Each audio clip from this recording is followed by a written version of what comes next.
Hello YouTube, welcome back to my channel, and in this video I'll be discussing the battery life on my brand new Samsung Galaxy S9. The S9 comes with a 3000 mAh battery, same as we had on the Samsung Galaxy S8 from last year, and also this is the Exynos version of the Galaxy S9 which is sold in East and not in America.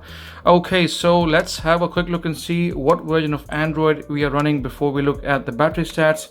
So okay, here we go. As you can see, it's running Android Oreo 8.0.0 along with Samsung Experience version 9.0, and right at the bottom you can see it's running a 1st of March 2018 a security patch level update. Hopefully we will get an update to get this up to April as soon as Samsung works on it. Okay, so let's get into gallery now. In my typical fashion, let's have a look and see what data have I been collecting in the last few weeks ever since I had the phone.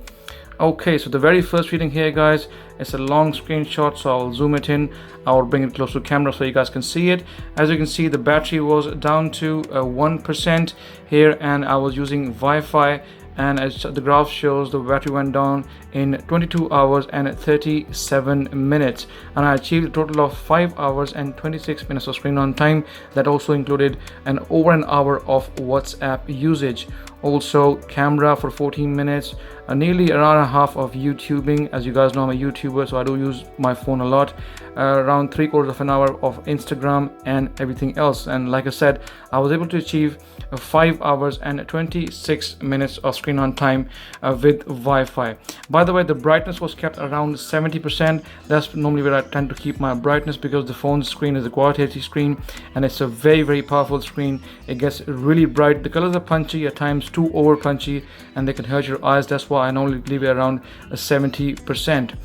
Okay, so here you can see I was testing the phone on standby.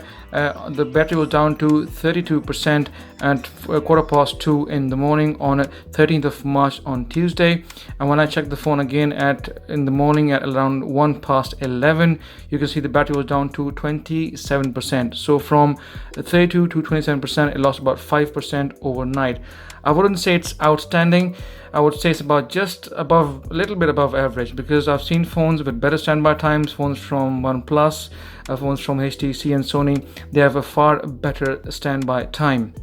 Okay, so once again, at the screenshot, once again I was using Wi-Fi, guys, as you can see here on top, and the battery was down to 5%, and the graph going all the way down, and it took the phone 1 day and 8 minutes before it came down. I have to admit, at times I wasn't using the phone as heavily, like in here you can see. However, I was using the phone as just as I would do with any normal other phone of my day-to-day usage. At times I was aggressive, and you probably will see in the next few screenshots, but this day was a normal regular day, making phone calls and just going out and about.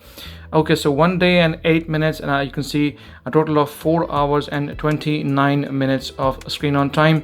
Android system, everything else, so you was using the camera for about 10 minutes, nearly an hour of Instagramming and some YouTubing.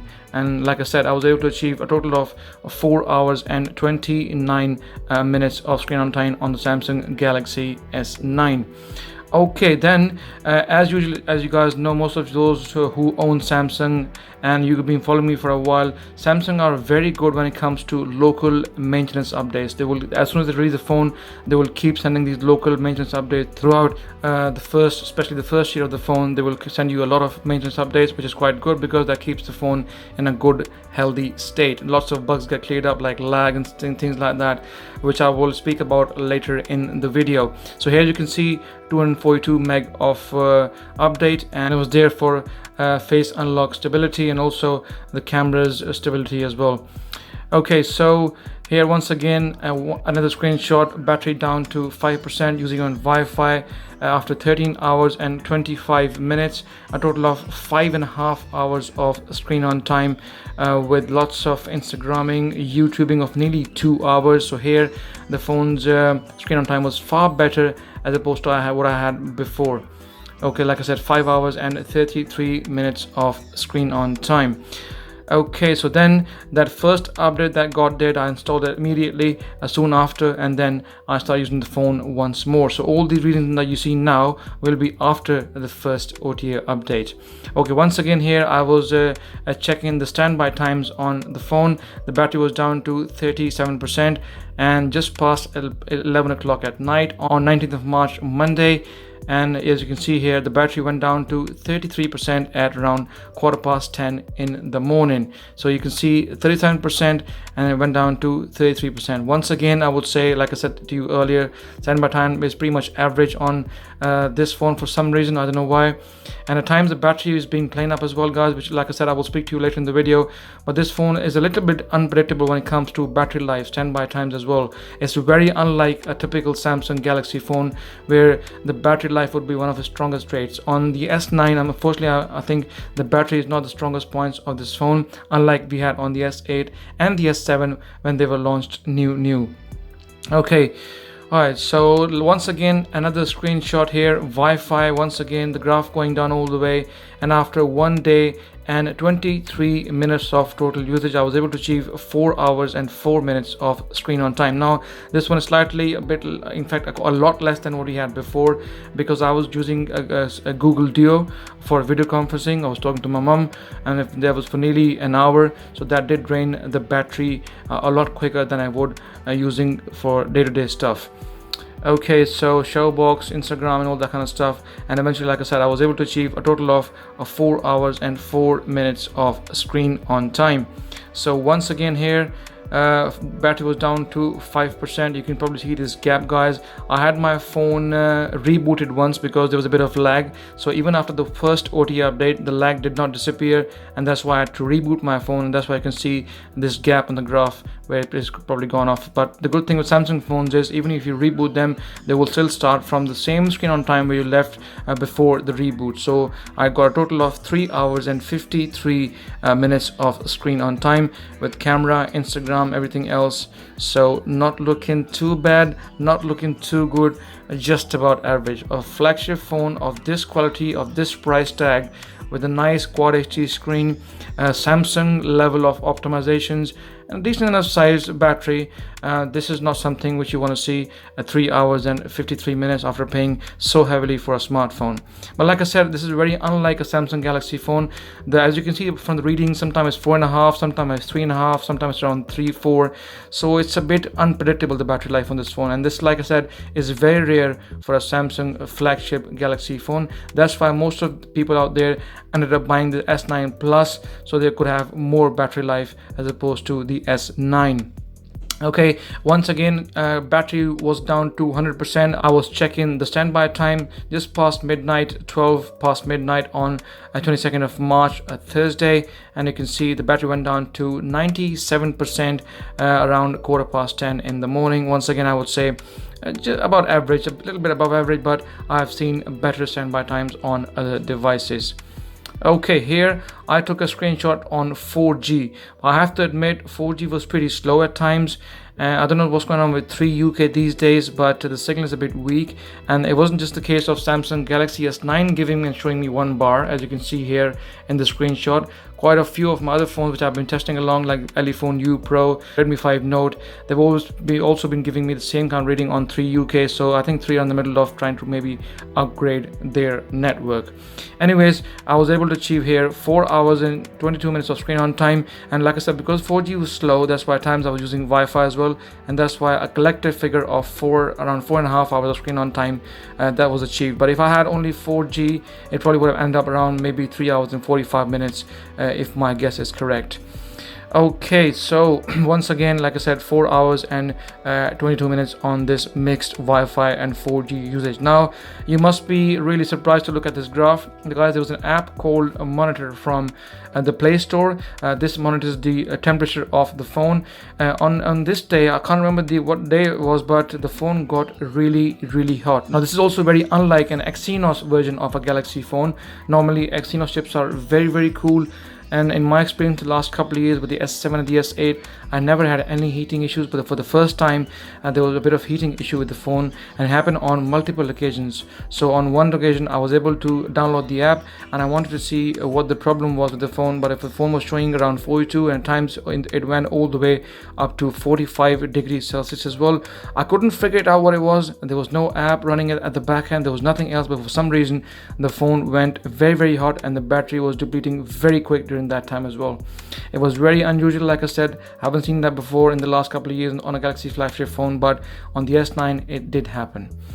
Okay, then once again I received yet another OTA maintenance local update, where you can see the call stability has been improved and also the wallpaper was improved, but nothing much, but overall a nice decent update. I have to admit, since this update the lag on the S9 is now finished and the phone is very smooth and nice, as it should have been from day one. But it's a typical Samsung way. I always get this, I get a lag for the first few weeks, for the first few months, and then Samsung somehow releases an update and the phones become smooth. Like on my S8, it was playing up a lot lately. Ever since the Oreo update on the S8, it's become a completely different phone altogether. And I'll be making a video on the S8 Oreo very soon, guys, so please do stay tuned. Okay, here you can see another gap on the graph, and this wasn't because of my phone lagging. It was because when the update was installed I had to reboot it, and that's why you can see this gap. Okay, so once again Wi-Fi 1 day and 4 hours, and I was able to achieve 3 hours and 50 minutes of screen on time with lots of phone calls, Instagramming, YouTubing, and all bits and bobs. And once again, as you can see, like I said, 3 hours and 49 minutes. So the battery life on this phone is very unpredictable, and the last time I had a phone behave like that was a Sony Xperia Z5, guys.